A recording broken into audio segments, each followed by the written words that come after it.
Before we get into today's show, let me tell you about the latest deal from Mike Lindell, MyPillow. Once again, the big box stores have canceled their orders simply because they don't agree with Mike Lindell's politics. They don't like it because he supports President Trump. Well, he's going to pass that savings on to you. No more middleman. And boy, does he have some great deals on the Giza Dream sheets and the Percal bed sheets. Listen to this. Giza Dream queen size, normally $139.98. Your wholesale price, $69.99 when you use promo code Joey. King size, only $79.99. The Percal queen size, normally $89.98. Your wholesale price, $29.98 when you use promo code Joey. Just call 1-800-893-4059 or go to MyPillow.com. Always use promo code Joey. Free shipping options available. This allotment's not going to last very long. When they're gone, they're gone. MyPillow.com, promo code Joey. Thanks for joining me in the PhD Weight Loss and Nutrition Studios. To lose weight for the last time, visit myphdweightloss.com. Welcome in on this Monday as we kick off another week. After a daring rescue mission over the weekend, we're learning more from a former CIA station chief who revealed how the agency used Iranian communication channels to trick the Iranians during the rescue operation. We have a full update for you.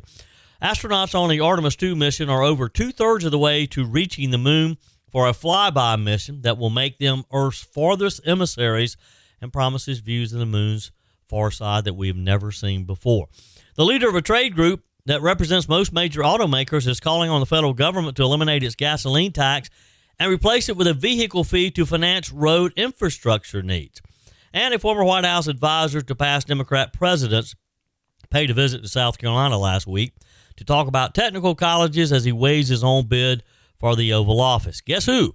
And what he wants to do with your tax dollars. There's a lot to cover on this Monday after Easter. I hope you had a great weekend, a wonderful Easter, and had some time to spend with your family, with your friends, and a great church service celebrating the resurrection of our Lord and Savior, Jesus Christ. What a day it was. And I hope you experienced that as well. I told you we'd be back. And ye shall know the truth, and the truth shall make you free. It's Joey Hudson. I wanted to name it the Joey Hudson bill, but, they don't allow you to put names on bills. But I wanted to call it the Joey Hudson bill because I know that one's been near and dear to you for a number of years. That's how it's done. Let your voice be heard. And the truth shall set you free. Here's Joey Hudson. All right, folks, breaking news over the weekend. What we're about to walk through sounds like something straight out of a Hollywood script, but this is very real. It's very recent, very serious. You've got an American airman shot down deep inside Iran, not near the border, not in friendly territory. We're talking about the heart of it, near Isfahan, one of the most heavily fortified, strategically sensitive areas in the entire country of Iran. And for nearly 2 days, this man was on his own. So here's the story. Picture this. An F-15E goes down on Good Friday. One of the crew members, badly injured, finds himself stranded in the Zagros mountain. Not backup, nowhere near in sight, no easy way out, just a handgun and a whole lot of enemy territory. Now, here's the part that really grabs you. This airman doesn't just sit tight. He climbs 7,000 feet up a mountain ridge, injured, being hunted. And while he's doing that, Iranian forces and even local militia are closing in. There's reportedly a bounty on his head. This is a race, a real race. Who gets to him first, us or them? Now, Fox News correspondent Trey Yingst gave the full report. Shannon, good morning. It was a daring operation that included hundreds of U.S. Special Forces to rescue a stranded crew member. The successful extraction was announced overnight by President Trump on Truth Social, who said, "We got him," before providing new details that give a behind-the-scenes look at what took place, with dozens of U.S. military aircraft being used to retrieve him as U.S. leadership tracked his location. The pilot of the jet was rescued by U.S. Special Forces on Friday, but President Trump said they waited to confirm as to not jeopardize the second operation. The president added, quote, "This is the first time in military memory that 2 U.S. pilots have been rescued separately deep in enemy territory." Fox News has learned that after his F-15 fighter jet was shot down over southwestern Iran, the weapons systems officer officer hiked to an elevated mountain ridge where he hid and waited for rescue. At least one U.S. aircraft, believed to be a C-130 transport plane, was left behind and destroyed during the mission, Fox News has learned. The IDF says they avoided striking this area as American planes and helicopters flew at a low altitude, hoping to find any sign of the service member. Israeli forces, however, ramped up airstrikes over the weekend in other areas, targeting Iran's petrochemical plants. Israel's Prime Minister Benjamin Netanyahu added this about the operation. I promised you that we would continue to crush the terrorist regime in Tehran, and that is exactly what we are doing. After we destroyed 70% of their steel production capacity, which serves as raw material for their weapons, today we struck the petrochemical plants. What an operation as we continue to learn more about this and all that came about. We're told behind the scenes the United States was doing what it does best when things get serious. You've got an MQ-9 Reaper drone overhead, watching, tracking when necessary, taking action. Any hostile force that gets too close, they're dealt with. At the same time, the CIA is playing chess. They plant false intelligence, basically telling the Iranians, hey, he's already been rescued. He's gone, trying to lead them in another direction. It's a classic misdirection play. Buy some time, create confusion, keep the enemy looking the wrong way, and it worked. Now, here comes the part where things really go from intense to extraordinary. The U.S. launches a full-scale rescue mission. It's deep inside Iranian territory. Again, we're talking about SEAL Team 6, the best of the best, flying in multiple aircraft, special operations helicopters, a temporary airstrip that was built on the fly in hostile territory. Let me say that again. They built a functioning landing strip inside Iran just for this operation.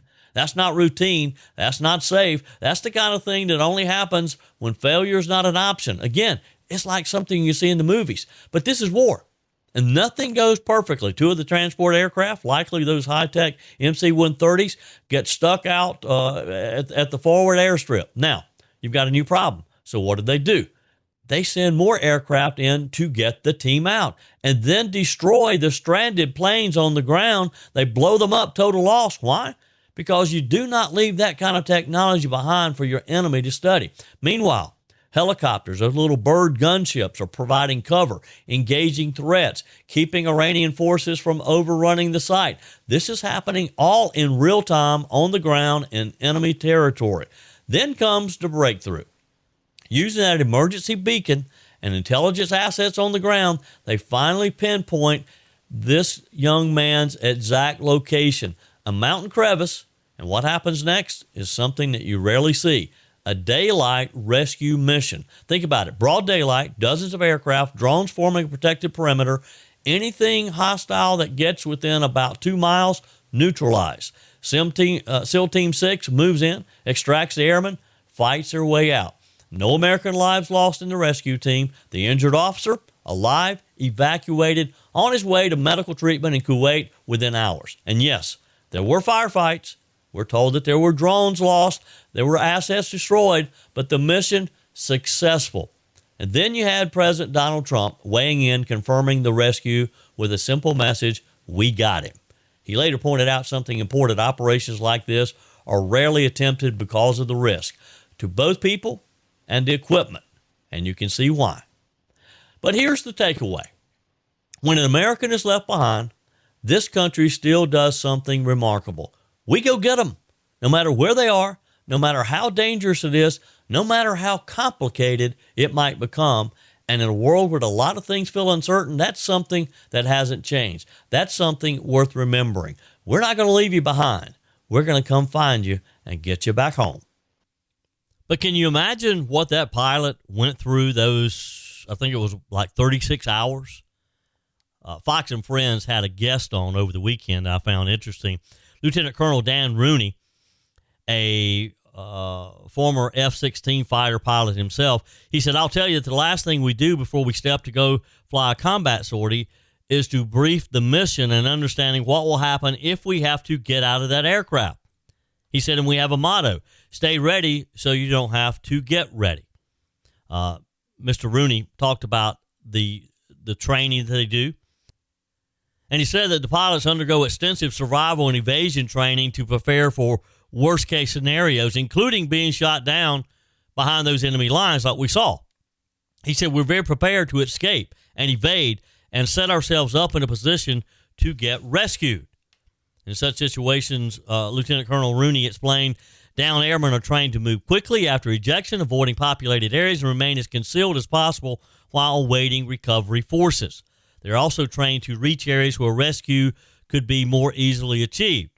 He said, be small, be stealthy, get high so you can be rescued. And that's the case with this pilot. He climbed the mountain, even though we're told that he was wounded. President Trump posted that he was badly wounded, but he managed to get high on that mountain and hide out.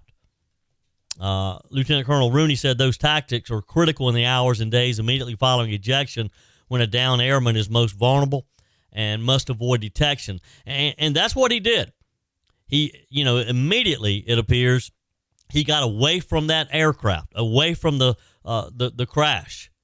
And Rooney said it's a race against time in these moments. And thank God we won that race this time. And that's true. Thank God that young man is going to be back home with his family to live and tell the story. That's a story that his kids and his grandkids will remember for a long, long time to come. As they remember that their dad and their grandfather could have very easily have been captured, tortured, probably killed, because I don't know that Iran does anything other than make an example of this guy. No way they would have let him survive. They would have tortured him in a public square somewhere and videoed it for the entire world to see. Again, we're just thankful that we didn't have to see that, and that this young man is headed back home. You don't have a weight problem. You have a body that's in survival mode, and no medication, crash diet, or app is going to fix that. Joey Hudson here, Ozempic, Wegovy. These GLP-1 drugs are exploding in popularity, and for some, they're a useful tool, but they don't address why your body started storing fat in the first place. At PhD Weight Loss, they treat the unwanted weight as a symptom, a signal that your metabolism, hormones, and stress response need some attention. When they correct those, the weight comes off naturally, and more importantly, it stays off. Because they're not just helping you lose weight, they're helping you increase health span and extend longevity. Right now, call PhD Weight Loss and mention Joey Hudson. You'll get 2 weeks free in the program, and they'll pay for your food. That's a $1,500 value, completely free. Call 864-644-1900. Do it right now. Mention Joey Hudson. Again, that's 864-644-1900, or go to myphdweightloss.com. No more guessing, no more short-term fixes, just a smarter way forward. So the question this week is, what is next in Iran? President Trump kicked off Easter Sunday with what Fox News described as a foul-mouthed tirade against Iran and praising Allah, warning the regime to open the effing Strait of Hormuz or else he will ensure the Islamic Republic's leaders end up in hell. Here's what he added in the post on Truth Social. Tuesday will be Power Plant Day and Bridge Day all wrapped up in one in Iran, he posted. There'll be nothing like it. Open the effing strait, you crazy whatever. Bees. Or you'll be living in hell, he said. Just watch. Praise be to Allah. Just watch. Praise be to Allah, he added in a signed post. Now, the post marks a rare use of the F-bomb by President Trump and appears to be the first time he has praised Allah on his social media platform. Of course, it was a message to the Iranians. The president then seemed to extend the deadline, saying that Iran has until 8 p.m. Eastern time on Tuesday to cut a deal. Fox News' Alex Hogan reported from the White House. U.S. Central Command says that the U.S. continues to carry out strikes in Iran. President Trump says that those strikes will only increase if Iran does not open the Strait of Hormuz. And he mentioned some specific targets, saying that infrastructure would be attacked. In this post on social media, the president said Tuesday will be Power Plant Day and Bridge Day all wrapped up in one in Iran. There will be nothing like it. Open the strait, using an expletive there. And he did not mince words, language that quickly drew criticism on the other side of the aisle. Now, Iran responded to all of this today, speaking to the future of the strait. One Iranian presidential spokesperson posted on X that the waterway's reopening would only happen if they're at least partially compensated for war damages. Also reporting on the story was CNN anchor Jake Tapper, who read the president's True Social message on his network State of the Union program. He warned parents that, quote, if your children are watching, be warned the president did not use polite language. He did not censor the True Social profanity. Late last month, President Trump imposed a brief pause on strikes against Iranian energy facilities, you may recall, which in effect is in effect through today. The president has been cautious about hitting power plants in Iran due to concerns that it could inhibit the country's ability to recover after the fighting stops. But he's also made it very clear that these attacks won't be off the table if Iran continues to create mayhem in the Strait of Hormuz. We got to get that open. We got to get the shipping channel back open. It's a critical choke point where over a fifth of the world's seaborne oil flows through on an annual basis. Shortly after President Trump's fiery True Social post, the president told Fox News' Trey Yinks that he believes there's a chance for a deal with Iran to be finalized by today. He spoke with Trey Yinks yesterday. He said, if they don't make a deal and fast, I'm considering blowing everything up and taking the oil. You're going to see bridges and power plants dropping all over the country.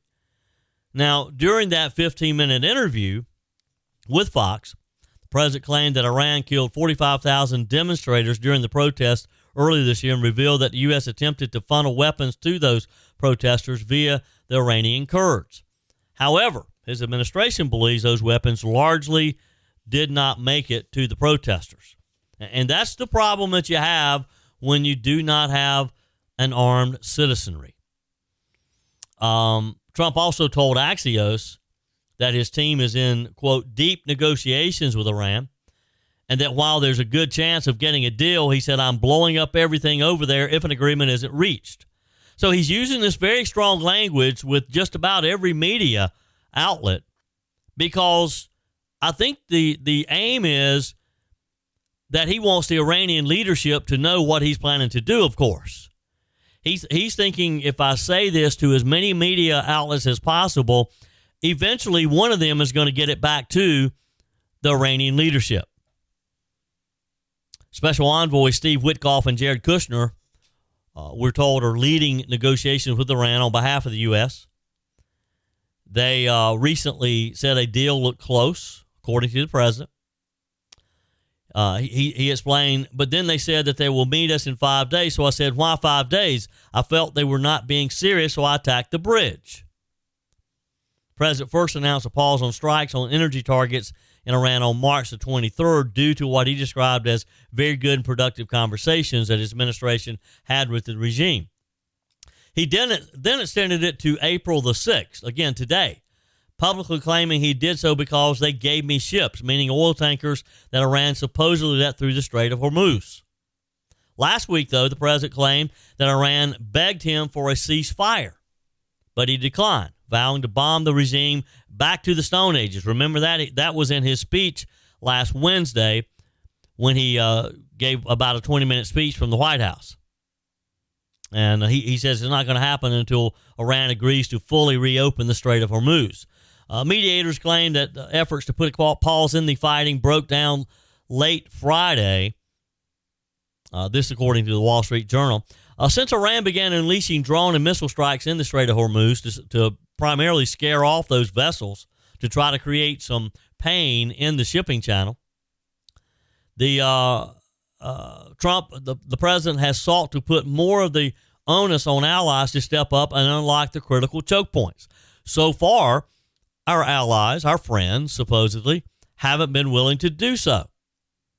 The president said last week in his national address, the countries of the world that do receive oil through the Hormuz Strait must take care of that passage. They must grab it and cherish it. They can do it easily. We will be helpful, but they should take the lead in protecting the oil that they so desperately depend on.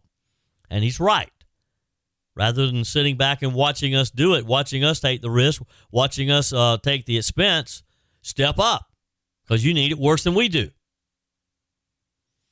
The president said in his speech, I have a suggestion. Number one, buy oil from the United States of America. We have plenty. We have so much. And number two, build up some delayed courage. Go to the strait and just take it.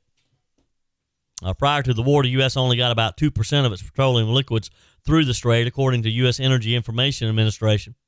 The U.S. is the world's largest exporter of oil, we're told. I still don't quite understand why we're paying $4 a gallon in some areas if we don't rely or don't need that oil. Why has it affected our prices so much? I still can't get a straight answer on that. I've asked that question to a number of people, and I can't get a straight answer. Maybe you can help me, because it looks like it may still be a while before things settle down over there. I'm afraid it may get worse before it gets better. Have you been keeping up with the astronauts on the Artemis II mission? As of yesterday, they were 2/3 of the way reaching the moon for a flyby mission that will make them Earth's farthest emissaries. And boy, some of the imagery that we've been able to see and what they're promising. We've never seen some views of the far side of the moon like we're going to see. I'm not quite sure where they are right now. I need to look that up. I'll do that in just a minute. Now, NASA shared some new images of the moon over the weekend taken during the mission. One particular picture was taken by the Artemis II crew, shows new details of the moon's Oriental basin, according to the space agency. NASA wrote early yesterday, in this new image from our NASA Artemis crew, you can see the Oriental basin on the right side of the lunar disk. This mission marks the first time the entire basin has been seen with human eyes. They added history in the making. And yes, history is in the making. We have a whole new generation of young people who are going to be who watching this, are going to continue to watch it, who are going to want to be astronauts. You know, I heard one interview over the weekend, and it was an astronaut being interviewed, and he said, we know that young people are taking a bigger interest in space travel now, simply because last year saw an increase in the number of people, of young kids at Halloween wanting to dress up as astronauts. That's pretty cool, isn't it? When the crew embarks on its lunar flyby, the astronauts will split into pairs, we're told. They'll take turns capturing lunar views out their windows with cameras. NASA geologist Kelsey Young previously said that the astronauts will be able to make out definite chunks of the far side that have never been seen by humans, including a good portion of this basin. The crew will use a suite of professional quality cameras aboard, though each astronaut also has an iPhone for more informal, spur-of-the-moment picture taking. Young said over the weekend they practiced for many months on visualizations of the moon and getting their eyes on the real thing. I'm really looking forward to them bringing the moon a little closer home on Monday. So I guess it is today that we'll get these great images. NASA Administrator Jared Isaacman said that the success of the historic Artemis II mission currently underway would not be possible if it wasn't for President Donald Trump. As the Orion spacecraft is set to pass beyond the far side of the moon sometime today. I wish I knew when it was. I should have looked that up before I started the show today. Maybe you know. Text it to me. Email me, joe@joeyhudson.com. Mr. Eisenman detailed the mission's progress, how technology has assisted in the success of the Artemis II so far, and the role that President Trump has played in the program. He said, I want to be incredibly clear. We would not be at this moment right now with Artemis II if it wasn't for President Trump. And we certainly would not have an achievable path now to get back to the lunar surface and build that enduring presence. On my first day on the job during President Trump's second term, he gave us a national space policy, a mandate to go to the moon with frequency, build the moon base, and do the other things like nuclear power and propulsion so someday American astronauts can plant the stars and stripes on Mars. It is interesting, isn't it? And I had a great experience. I don't think I told you about this. Had a great experience a couple of weeks ago at Dabo Sweeney's All In Foundation annual gala fundraiser. And sitting at the table next to us was Charlie Duke. Charlie Duke lives here in the upstate of South Carolina. And, of course, he's one of like 4 humans who have been on the moon. He's in his 90s, 91, I believe. And it's just amazing to sit there and look at this guy and to be able to talk to him and to think about he was on the moon. I saw him again Friday at Good Friday services. Peg and I have a tradition with some of our dearest friends, and we go to Good Friday services with them, and Charlie Duke attends their church. He's very involved with the church. I'm going to have him on the show sometime. I want to interview him. I think it would just be a fabulous conversation to have with this guy. But to think that we have one of the guys who's been on the moon right here in upstate South Carolina. Now, back to the Artemis. The crew will see a total solar eclipse during this mission.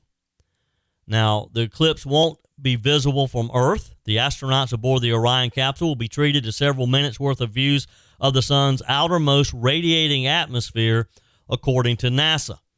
NASA geologist Kelsey Young again said that astronauts will be on the lookout for any unusual solar activity during the eclipse and will use their unique vantage point to describe the features of the solar corona or the crown.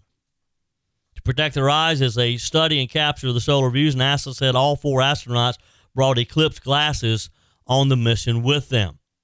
Now, the crew also, over the weekend, shared some just stunning photos of Earth that they've taken en route to the moon. Commander Reed Wiseman is pictured peering out of one of the Orion spacecraft's main cabin windows looking back at Earth. The caption that he posted on X is, "There are no words." And I can't imagine it. Photo was taken Friday, I think, during the crew's second day Friday.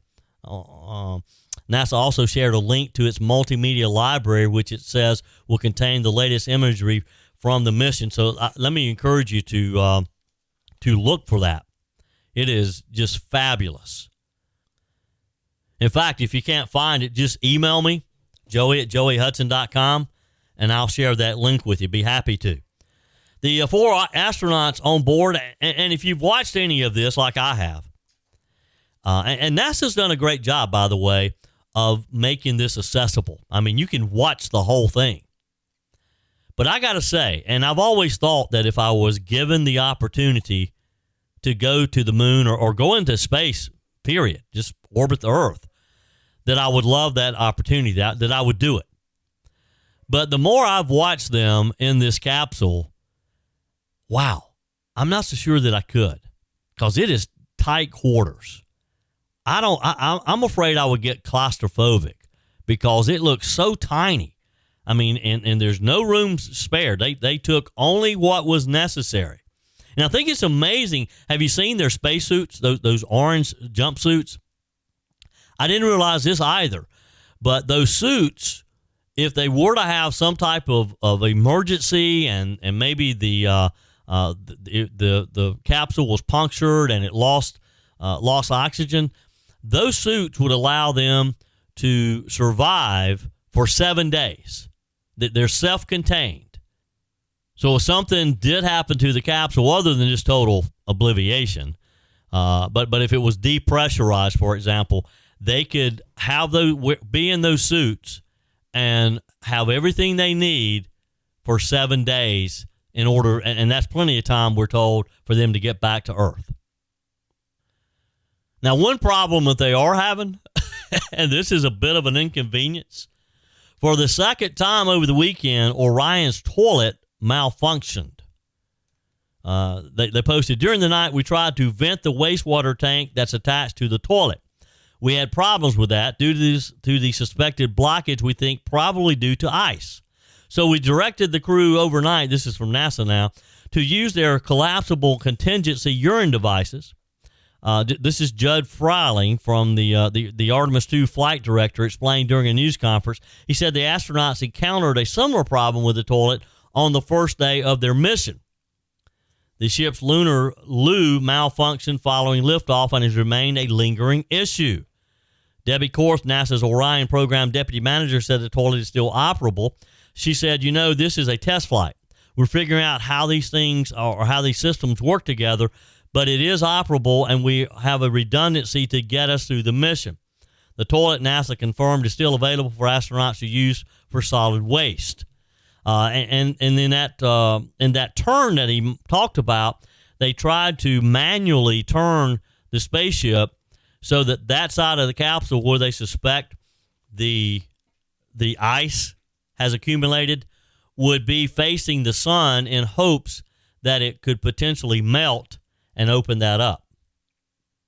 But these are the little problems that that they have to deal with. Can you imagine that? And as I was saying a minute ago, the spacesuits that they have available would allow them to, I guess it has some type of waste feature in it as well, that they could live for 7 days just in that suit if they had to. I'm sure they're all hoping that they don't have to. Again, if you can't find the photo images, the link to them, just text me, email me, joe@joeyhudson.com, and I'll be happy to share that with you, because some of the images that they've taken are amazing. Your comments are welcome on the Furman Ford text line, 864-477-JOEY. That's 864-477-5639. Emails always welcome, joey@joeyhudson.com. Speaking of the Furman Ford text line, it's never been more important to support locally run businesses owned by people who actually live here in the upstate. Let me take a minute to talk with you about our friends at Furman Ford. If you're looking for a new vehicle, maybe a great pre-owned vehicle, one you can trust, or maybe you're looking to order that special vehicle. Either way, if you want a new one, a brand new one, or a pre-owned that you can trust, the folks at Furman Ford, they're there to help you. Their name is on the sign because their name is on the line, because every single transaction is important to them. Jim Furman, Matthew Furman. They do business the right way. When you stop by, when you give them a call, or maybe when you just send them a quick email, you're always going to have access to a member of the Furman Ford family. And by the way, they also offer great service, and you're not going to have to wait weeks and weeks to get it done. And you do not have had to purchase your vehicle at Furman Ford. Doesn't even have to be a Ford. They service all makes and models. Visit my friends at Furman Ford online at furmanford.com, furmanford.com. We talk a lot about the midterm elections and just how important it is for the Republicans to maintain control of both houses of Congress. This is an example of how important that actually is, though. A White House advisor to past Democrat presidents paid a visit to South Carolina this past week to talk about technical colleges as he is weighing his own bid for the Oval Office. You ask, well, who is this mysterious guest? It was Rahm Emanuel. He made stops in Newberry County, Abbeville, and Allendale, some smaller areas of the state, granted. And it was part of his pitch to voters nationwide to redirect billions of dollars from federal immigration detention facilities to community colleges and workforce training programs. You see where this is headed? Rather than having immigration detention facilities to hold these illegal aliens that ICE is rounding up, in his mind, if Democrats regain control, we're not going to need those detention facilities because they're not going to be rounding people up. They're not going to be arresting people in the country illegally. And what he thinks we should do is take that money that's being spent on those and put them towards community colleges and technical schools. The former Chicago mayor spoke to about 35 people, this according to the South Carolina Daily Gazette. There were about 35 people in the Genesis Hub last week. He said, I want the children at Piedmont Technical College, when they walk out of there, their head is as high as my daughter who went to Princeton. Now, I'm not sure that was an appropriate message. I mean, to me, that kind of comes off a little arrogant. Well, my daughter went to Princeton, but I want your daughter to be just as proud that she went to Tri-County Tech. Emmanuel was most recently U.S. ambassador to Japan under the Biden administration. He's been around for years, though. His long political resume includes chief fundraiser and senior advisor. Where I first heard of the name, of course, was President Bill Clinton. He was the first chief of staff for President Barack Obama. He was a 3-term congressman representing the Chicago, Illinois area. His meet and greet events hosted by the state Democrat Party followed the state's our state GOP gubernatorial debate last week. It was at the Newberry Opera House. Next one's coming up April 21st. Mark that on your calendar.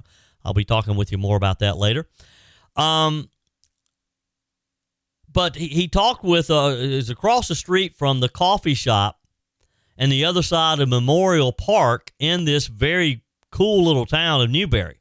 Now, interesting enough, and I didn't know it at the time, but I went in that coffee shop and grabbed a cup of coffee, just black coffee, and some water prior to the debate starting in the Opera House. I didn't know that Rahm Emanuel had been there earlier. I may not have gone in, or at least had them sanitize it real well. But folks, seriously, if Democrats retake control of Congress in November, Emanuel says he wants to see a shift of 20% of the roughly $40 billion expected to be spent on immigrations and custom enforcement detention centers. He wants to redirect it to community colleges and students' tuition. He said of his potential 2028 presidential run, if I decide to run, that will be the cornerstone. He said these are students, the adults working full-time that Washington does not see, that Washington does not hear, and that Washington does not respect. He said of the students at the 2-year colleges and trade schools. As artificial intelligence reshapes the workforce, he said, those schools will offer vital pathways to stable jobs like carpentry, electricians, plumbers, careers at lower risk of being automated anyway. AI is not going to fix your plumbing leak. It may tell you how to. It may tell you how to fix that electrical problem you're having, but it's not going to fix it for you. We can guarantee that. Now, you got to admit, this pitch probably resonates well in this early presidential primary state of South Carolina, where officials for years have promoted the benefits of a debt-free credential for jobs that can start at $50,000 plus by going to a tech school and learning a trade. Since its inception in the 1950s, the state's technical college system has been a key economic development tool to train workers for local jobs. Quite often when a Michelin or BMW or a large company is looking to come to South Carolina, that's one of the advantages we have. We have a great technical program. They can train their potential workers very well there. And the legislature's recent investments includes $150 million in one-time aid provided to technical colleges last year for building projects, maintenance, and renovations.